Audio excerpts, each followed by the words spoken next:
Sebastian, welcome back. We have UFC this weekend, man. How hype is that? Buddy, I am so hyped for this. It's been a while. The world's almost ending right now. Like we need this. We need this badly. And glad Dana White pulled it off. And But the world's gonna be watching this week. So it's big for the sport. Big week for us. So let's get into it. yeah, we're really excited for these ones. We were literally just talking about before recording here that even like the prelims are like a fight night in itself. Oh, So yeah. this is just like a stacked card, Yeah. and we're even getting three cards, I think, within 7 days, which is ridiculous. Yeah, three within 7 days, yeah. And the embedded, like they were talking just like the staff. Like that's how you know it's crazy when they're talking to the staff. I know Mhm. the chef got interviewed. Like it's a busy week for the sport, but like if they can pull it off, this is crazy. So hats off to them for just trying it, and we'll see what happens tomorrow. Yeah, because you already know what the viewership is going to be like because Yeah. there's no other sports on. There's nothing that people are going to be watching. So Hmm. everybody missing out on sports, they're going to be tuning in. So Yeah. this is really exciting. And to start things off, because we have the pay-per-view. There's lots of great fights there, but the prelims in itself are amazing. And the main event, I guess, of the prelims could really be like a main event of a fight night itself, and that's Donald Cowboy Cerrone and Anthony Pettis, who was formerly the lightweight champion. Yeah, man. So that's a crazy fight to get everybody warmed up for the real main card. So that's hype. Who do you think is going to take that one? I know we were talking about this before we went live here, but you look at Pettis. Pettis he's shown a couple flashes of like hope. Against Wonder Boy when he knocked him out. Um, But like with Cerrone, he's faced three killers and he's gotten knocked out by all of them. Well, Ferguson didn't knock him out, but he was basically dead when they stopped the fight. This is tough because I kind of like Cerrone. I feel like he'll be the aggressor. I feel like he'll be the aggressor early on, and in a 3 round fight, like I could see him winning the first couple rounds and coasting in the third round. With Pettis, it's like even in the Wonder Boy fight, like he wasn't really being the aggressor until he flipped on the back of the cage, whatever he did, knocked him out. Um, you know what? I'll go Cerrone. I'll give him one more shot. I'll go Cerrone. He's he's faced some tough guys. He's faced Ferguson, Gaichy, and then Connor. So why not? Pettis, like even Pettis himself, like he's not the same as he once was. So I'll go Cerrone. Give him one more shot. Hopefully people don't turn on him.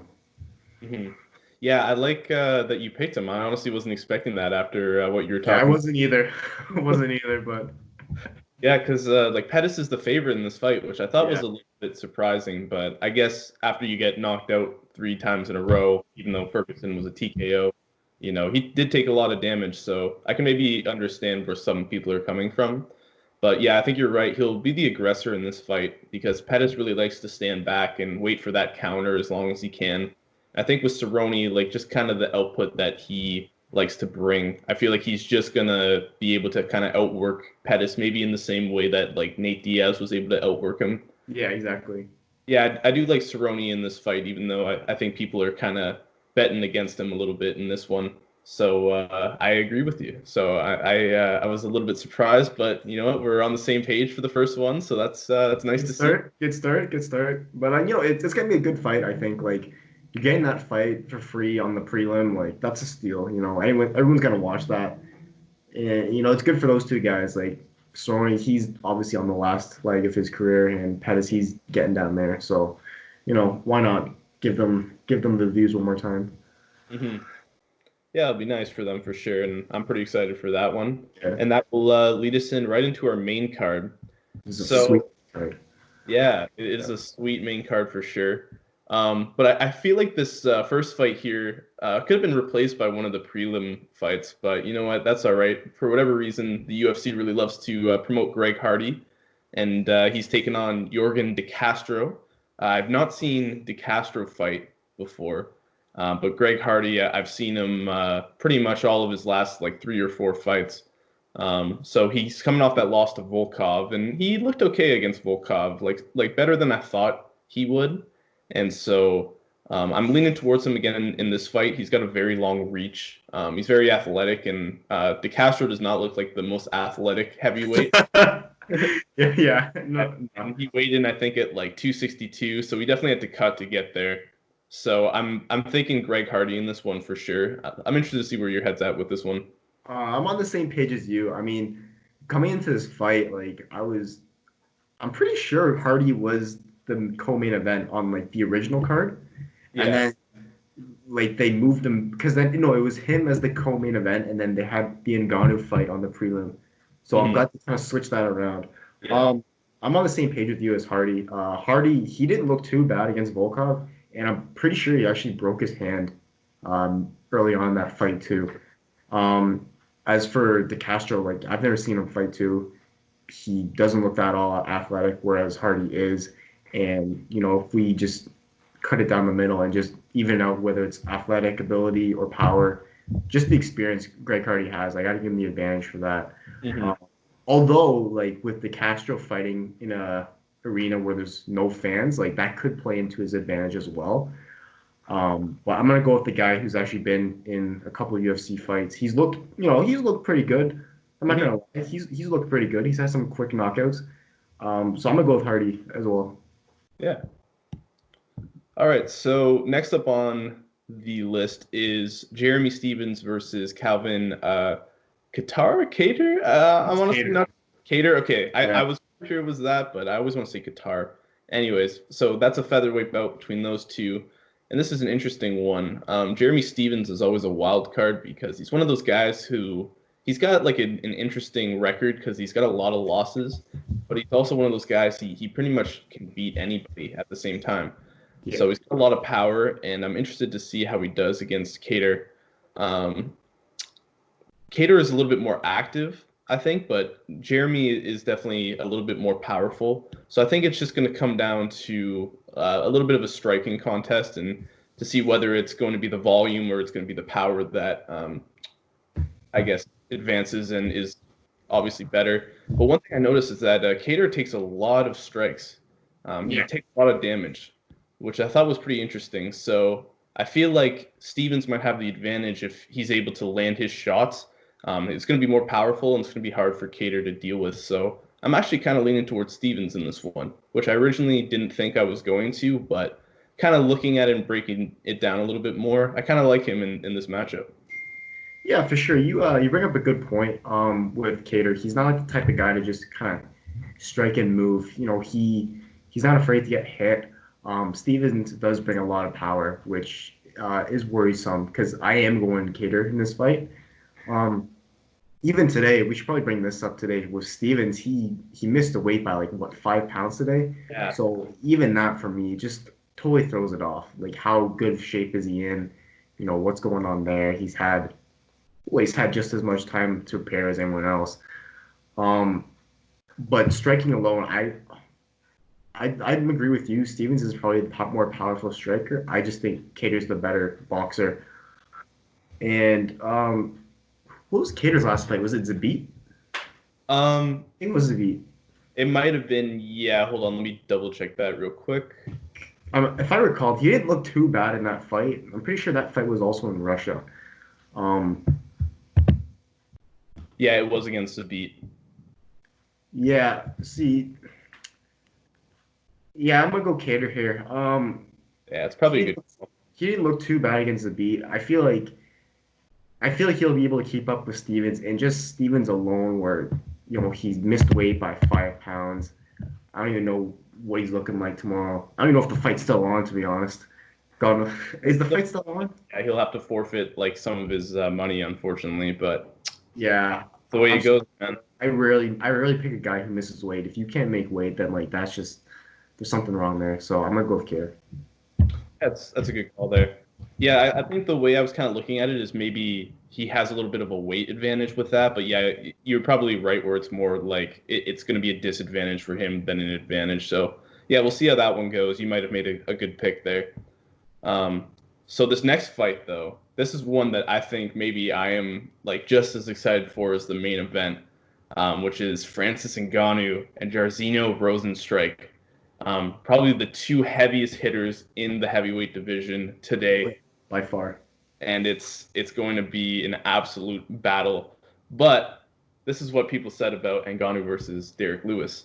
So That's what I'm worried about. I really hope they're wall and not just nothing at all, because that would be very disappointing, because I think this fight could be an absolute slugfest. This can be fight of the night for sure. I mean, there's a lot at stake here too. You know, if we get Ngannou Lewis again, I'm gonna freak out because the winner of this fight's probably getting a title shot next. Mm-hmm. Well, after Stipe Cormier, or if something doesn't happen there, I could see one of these guys being next in line. Absolutely. If you look at Ngannou, man, he's a killer. He's been on a roll. He's a freak. There's no other way to say it. He's a freak. Absolutely. As for me, I'm gonna lean Ngannou here. If we look at Rozenstruik's last fight against Overeem, he kind of had trouble putting Overeem away. Whereas if you look at what Ngannou did with Overeem, he put him away really early on. Mm-hmm. I know there's talk about like how Ngannou, he's not the best on his back or like his takedown ability, but if you look at Rozenstruik, he hasn't even. I think I just looked this up. I'm pretty sure he hasn't even attempted a takedown or anything. So. Oh no, he's purely stand up. Yeah, he doesn't have to worry about that too. This can go either way. I mean, these guys throw missiles. There's no other way to say it. But I'm gonna go Ngannou here.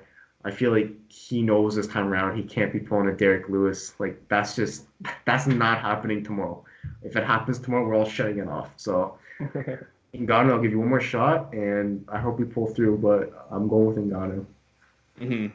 Yeah, I think just kind of based off the last fight for Rozenstruik, which was his first big step in competition. Yeah, obviously, he got the late finish, and it was a sick finish for sure. Basically, took Overeem's mouth off of his face. But for 4 minutes and 50 for 5 rounds and 4 minutes and 50 seconds of the 5th round, he was getting beaten in that fight, and it was not looking good for him. He was definitely getting overwhelmed, and this is by Overeem, who is a guy who's definitely been fading during the end part of his career.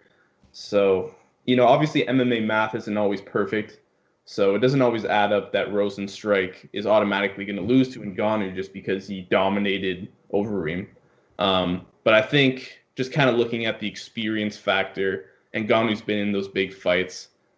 He's been against those power hitters, and he's always had the right game plan for them. The only one really hasn't is Stipe, obviously.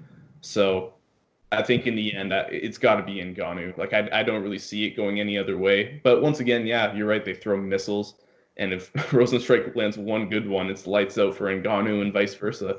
Mm-hmm. So it could go either way for sure. But I got to take Ngannou as well. Yeah, I mean, this is gonna be a good fight leading up to the main event. I'm glad this is on the main card. I'm glad Greg Hardy and De Castro are below them on the main card. If they were the co-main, that would have just been silly. Yeah, for sure. But we'll see what happens tomorrow. I'm looking forward to this fight, and I guess the next one's what? The next one's the co-main event? Yes, it is. Okay. Well, this is another good fight. All these fights are good, man. Like, this is the best card of the year for sure. Oh, absolutely.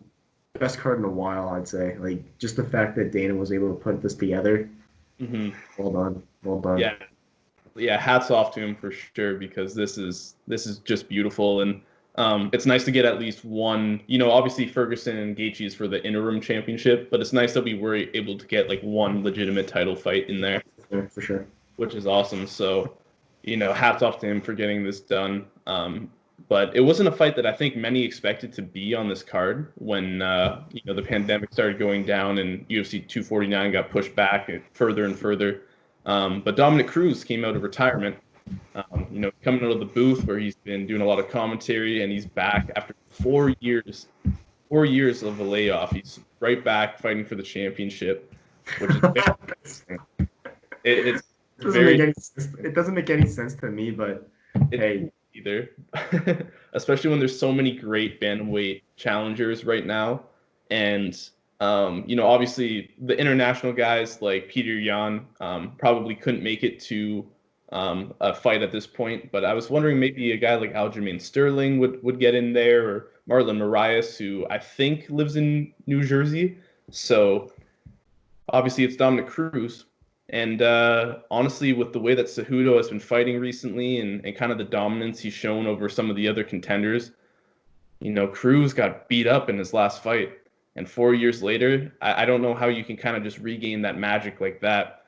Cruz is very confident that his style is going to, be beneficial to him, and he's not going to be able to get hit very much by Cejudo. But I find that hard to believe after 4 years off that you can just jump right in and just outwork a champion like that. So as much as I don't like the guy, I got to pick Cejudo.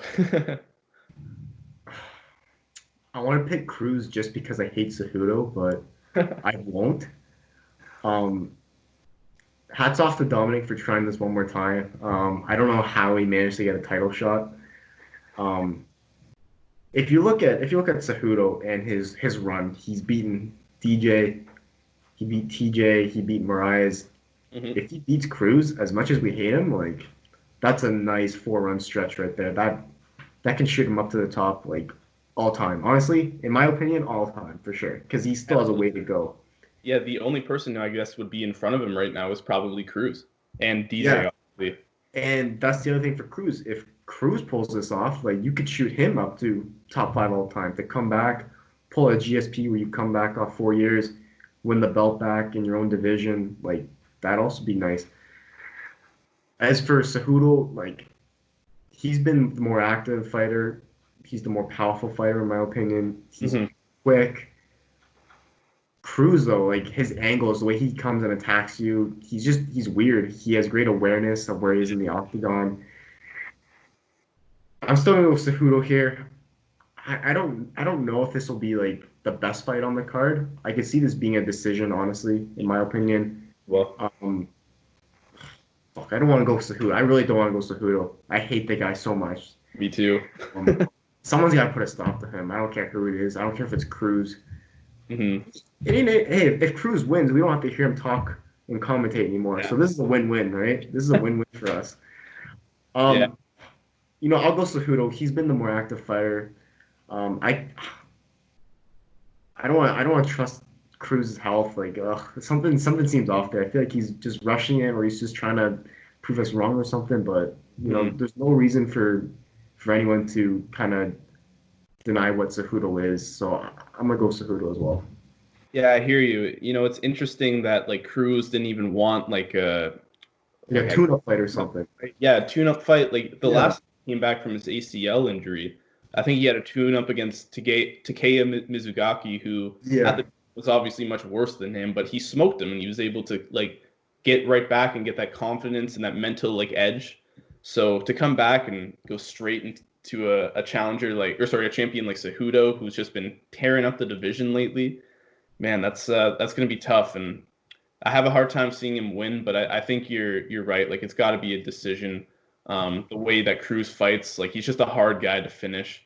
Because he's always every time he gets hit, he's moving with the punch, so he never gets the full damage of what you're throwing at him. But he does get hit sometimes.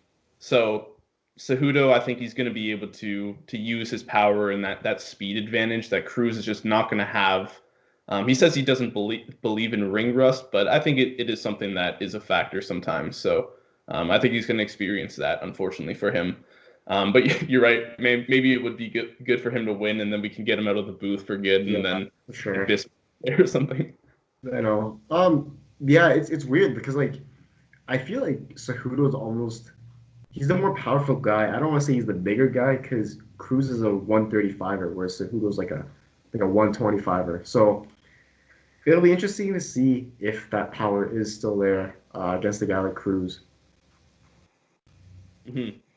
So yeah, we're kind of on the same page for the last two there, but that kind of leads us into the main event. One that some people have been waiting for. Some people are a little disappointed that we didn't get Tony Khabib, but I think this is just a perfect alternative, and that's Tony versus Justin Gaichy, the highlight, a guy who's definitely been on the rise over the past few years, and he's gotten so many main events and a lot of attention, and finally it's kind of paying off for him.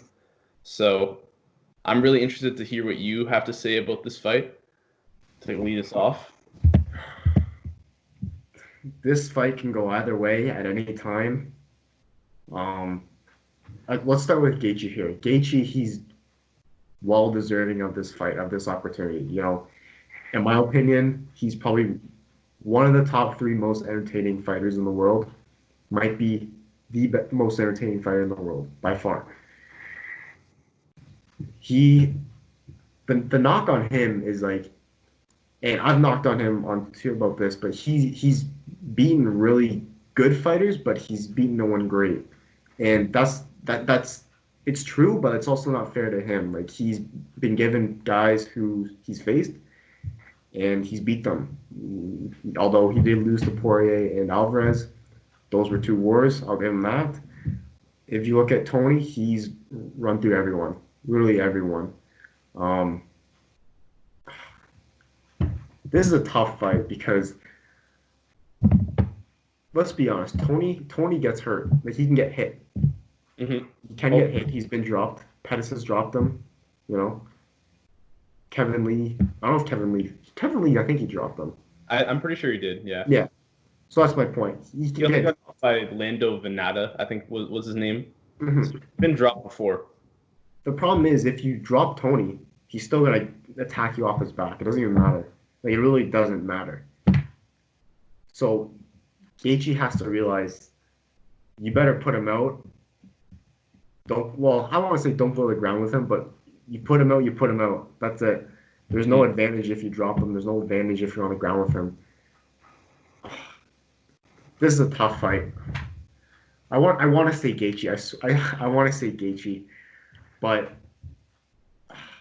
I feel like Tony has been more prepared. Let's be honest. Tony's been more prepared. He prepared for Khabib 5 times. He's prepared for him. Yeah. Gaethje's coming off the couch with 3 weeks notice, maybe a month. Well, originally it was that long, but now that it got extended, I think he's pretty much had 2 months now to prepare. Okay. So he's had 2 months. I don't think any camp is quite like a normal camp. Let's be honest. Gaethje's striking is really good. He doesn't even use his wrestling because he doesn't need to. No. Tony all around, he's good. He's weird. He's unorthodox. He can hit you from anywhere.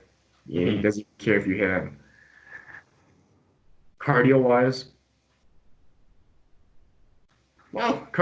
they're both good. I'd say, obviously, Tony's probably got 25 rounds, to be honest.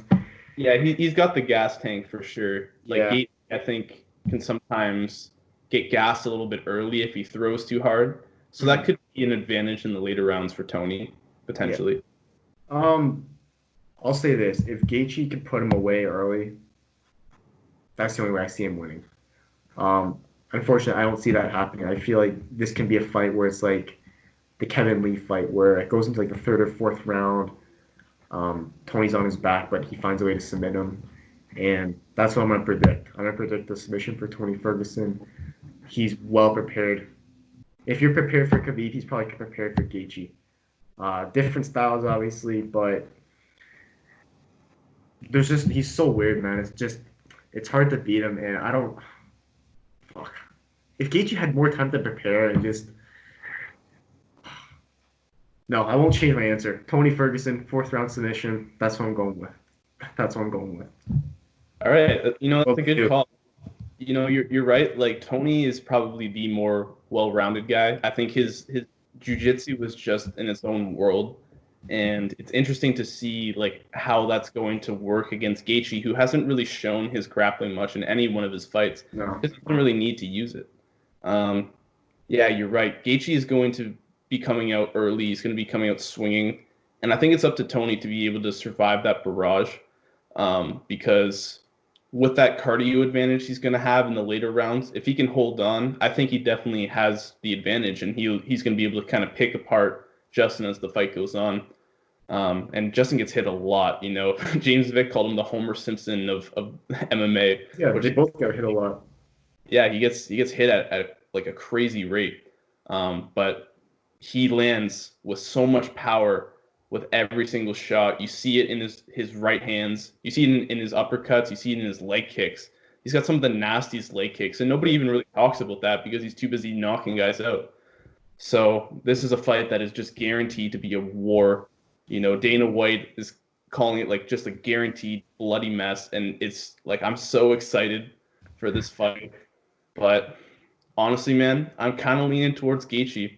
Yeah. Okay. I'm thinking that Gaethje is going to be able to overwhelm him early.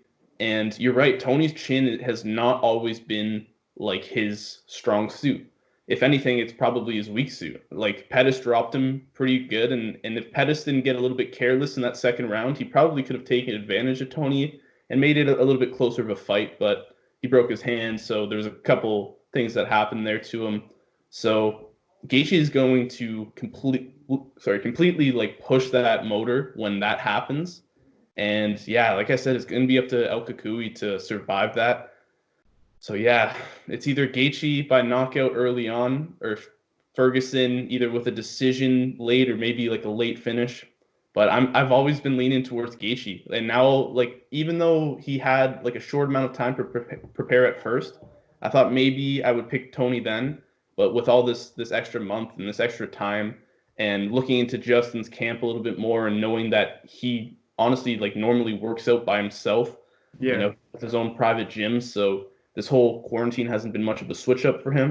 And it's kind of the same thing for Tony as well. He does a lot of stuff by himself. I think the whole camp, Gaethje's a very scary guy, and I think he can get this done. I truly do. Hey, I don't blame you for saying that. I really don't. And you're right. I mean, Tony's been hit before, and if it wasn't for Pettis breaking his hand or Cerrone getting stopped, like who knows what would have happened. I'm not saying they would have finished Tony, but like we don't know what would have happened. The point is, like, he can get hit. He also, in my opinion, doesn't have the power to finish Gaethje. So it's gonna be on the ground for sure if he does. But I, I don't blame you for saying Gaethje, and it wouldn't surprise me if he won. But I'm gonna go with Tony still. I feel like he has the all-around game to even overcome Gaethje, who, well, let's be honest, is gonna be his toughest opponent yet. For sure. On short notice. And then if he does win this, it sets up a sixth-time, hopefully a sixth attempt at Khabib, which is what we all want. But if Gaethje wins this, we'll take Justin and Khabib as well. So Yeah. there's really no loser here. I mean, we'll see what happens. It's gonna be a great fight. We should probably talk about like how it'll affect fighters just being, in a quiet arena. I mean, we had the one card in Brazil, but this is like now everyone's watching, but no one's actually watching inside the arena. So how do you think fighters are gonna kind of overcome that, or like how do you think they'll adapt to that? Yeah, that's an interesting question. I think like some of the guys who might have had that Ultimate Fighter experience, like Tony Ferguson, who won season 13, Mhm. fighting in that, kind of quiet environment if they have to. And, all these guys kind of growing up into their, where they are now, like they've obviously had to start somewhere and probably fighting at local shows that don't have a lot of people in the crowd and stuff like that. But I think this is going to be a huge switch up for like some of the veterans in the sport because yeah, it's going to be weird just having like no crowd noise, just your corners yelling at you.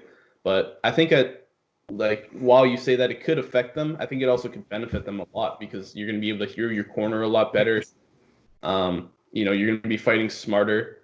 And like if you watch the one card that they managed to do with no people in the crowd, I think that was UFC Brazil. If I'm Yeah. not mistaken.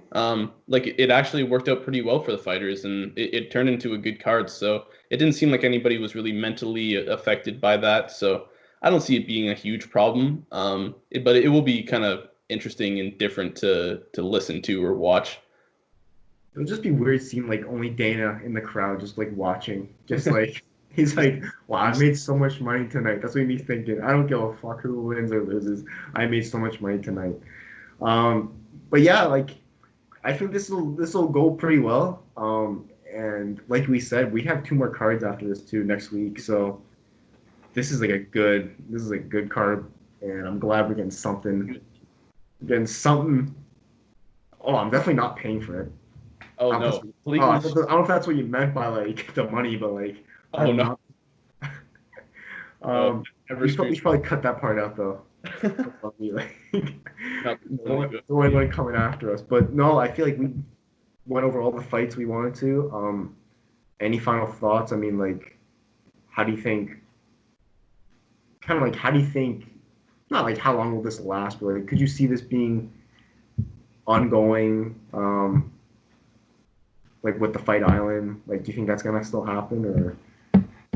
Honestly, I'm not sure about the Fight Island. Like I heard that, Dana is still trying to like get that running, which I find intriguing. And I heard a report that maybe they're gonna try to get like international fighters to somehow be able to get over there, so it's not just like Americans or people that are training in America fighting and on all the UFC cards, which would be nice because then obviously everybody gets involved and we can have more fighters and more juicy cards just like this. So I really hope they can get that worked out. But yeah, I think it's going to be interesting to see how long, this holds up with not being able to have fans in. But I feel like you can kind of see it slowly, at least in America, slowly start to work itself back into like somewhat of a normalcy. And Yeah, I feel like as long as Florida has all these open, rules with everything compared to everywhere else, I think Dana White's just going to see that profit, and he's going to, keep coming back to Florida and keep putting on these cards as long as he can because there's no other sports on and nobody's making any huge advancements to, resume their seasons. So as long as, the UFC can, keep afloat during this time, it's going to be great for the business, I would think. yeah. I mean, like, you bring up a good point. Like, no matter what happens with Fight Island, like they're in Florida right now. Like, they should just use this as much as they can. If anything, maybe other states like Nevada will feel that pressure and be like, okay, no, come back to us instead. Like, we'll open back up or we'll let this happen. But for Dana, like, yeah, just roll with it. I don't care if the main event's like James Vick versus like Alex Hernandez. I don't even care. It doesn't even matter. Just put on something. Like, Yeah, and it's a good opportunity to showcase like some of your prospect fighters, like a lot of the guys that maybe the current UFC fans aren't too familiar with, and yeah, kind of push those guys, like maybe your Sean O'Malley's or your Chase Hoopers or guys like that who are nice and young and can really like beef up a fight night, because obviously if they can't get like the Greg Hardy. there, what's that? Like Greg Hardy. Yeah, exactly. There you go. That's why he's on the card. But yeah, I agree with you. Get those prospects out there, get those guys on the card who people don't know about, and who knows what can happen. But anything else you want to talk about before we wrap this up? And I'm sure we'll probably have like a recap show of like all these three cards after. And God, this is gonna be a good one. Can't wait to be back. We're back. Like, there's no other way to say it. I can't believe it, man. I cannot believe it. So I'm really pumped, and I've been waiting for this for a long time. So I'm ready. I'm ready to watch some fights. I'm fired up. Oh yeah, and like we said before this or at the start of the show, this is like a good card all around. Like, we're not waiting till 10 o'clock to like turn on a illegal live stream. The second it's 7 p.m. or 8 p.m. we're on. Oh yeah, those So early prelims are gonna be popping. So yeah, but yeah. Final words? Anything? Just happy to be back. happy to be back. I was gonna say welcome back. So happy to There be you go. back.